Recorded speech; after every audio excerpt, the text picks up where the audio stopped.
And the schedule release, which has just become such a massive, massive thing. The schedule. Just the things you probably thought as a player, Dave, were just minutia, didn't give it a second thought, like, oh, that's happening, this is going, okay. They're all events. They're all events. They're televised, they're promoted, they're put on calendars for people. They can't wait. And there's a lot of response to it. The Seahawks schedule is out, and we talked a lot about this. I don't know, what did you I was interested in reading some of the prediction after the schedules came out. You see a lot of different outlets saying, well, you know, here's our prediction for every team as far as what the record's going to be. Mm-hmm. You were looking at the Vegas odds on Seattle. What did you say? It was 7.5? 7.5. Really? I can't. I will take the over on that every day. I'm not a gambler, so maybe I'm being foolish. That they're suckering me in, right? You want to put a line up there that gets everybody involved, but to me that feels like an absolute layup. Yeah.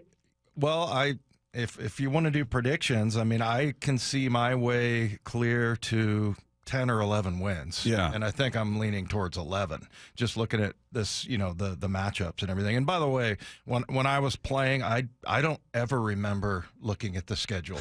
I mean, you didn't have it circled on your calendar. It gets released tomorrow. No. I mean, I don't even know when they did it. You know, you would get to camp maybe, and they'd have the schedule in the front of your playbook. Maybe I don't remember it, but yeah, it's a huge deal.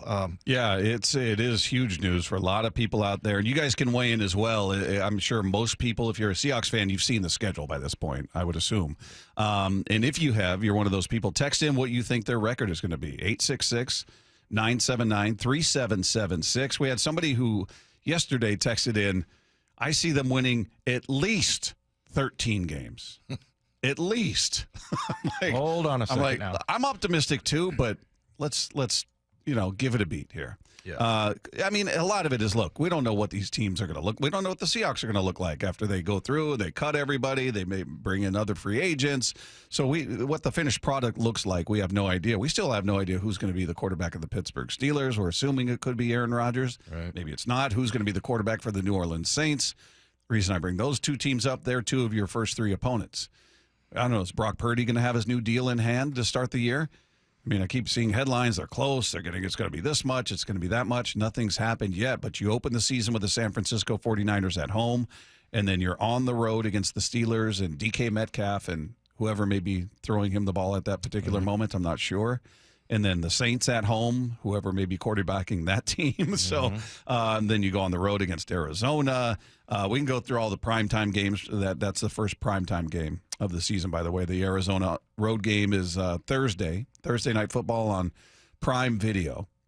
We'll give an opinion now, but subject to change based on what unfolds in front of us. But just first blush, do you feel like this is a better team than last season? Because offense, I'm not sure. Defense, I'm almost 100% sure they're going to be as good as they were in the second half and better.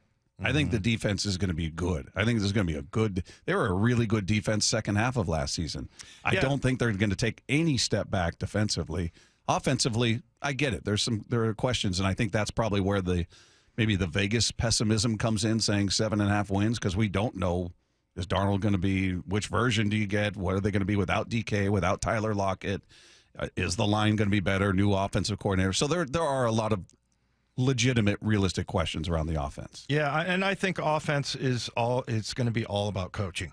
And, you know, we're seeing this with the Mariners right now. It's the year of the coach because, you know, you have the same type of players with the Mariners. They're getting a different message. It's simplified and everybody understands it. And, you know, I think it's going to be the same thing on the offense. What I'm looking at is on the defense, how much better they're going to be, because they got a guy for the middle of the field in Eamon Worry, and I really like that. Little light on corner, but I mean, you got three really good edge rushers with Uchenna, Boye Mafe, and then Derek Hall. So, and then you look at that.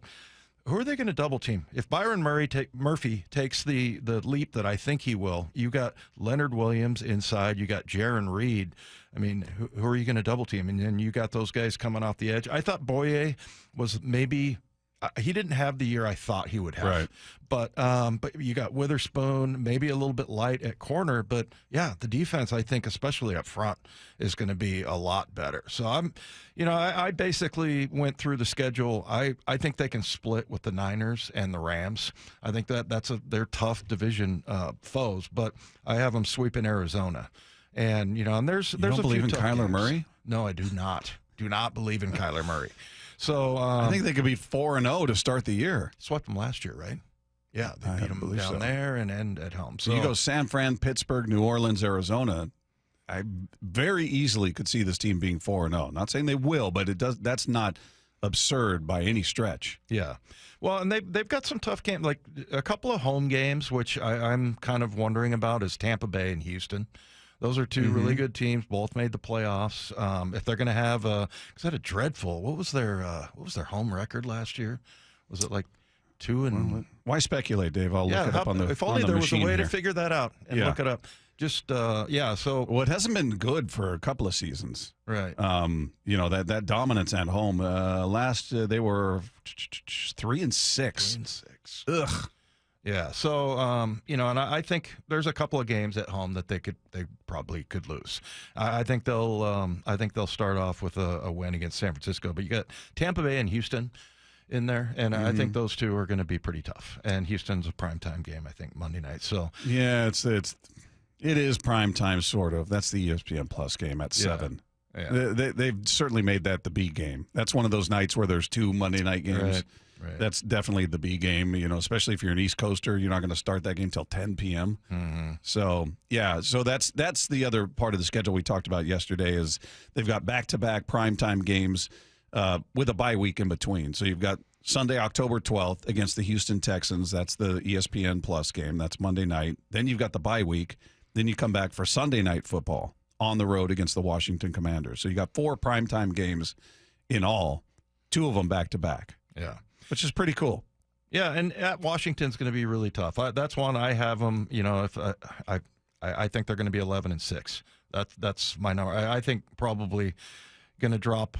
At San Francisco, at the Rams, those are going to be tough. At Washington is going to be tough, and I actually think at Pittsburgh is going to be difficult as well. So, but still, I can see my way to 11 wins. Yeah, I've got them 17-0 right now, but we'll see what goes on.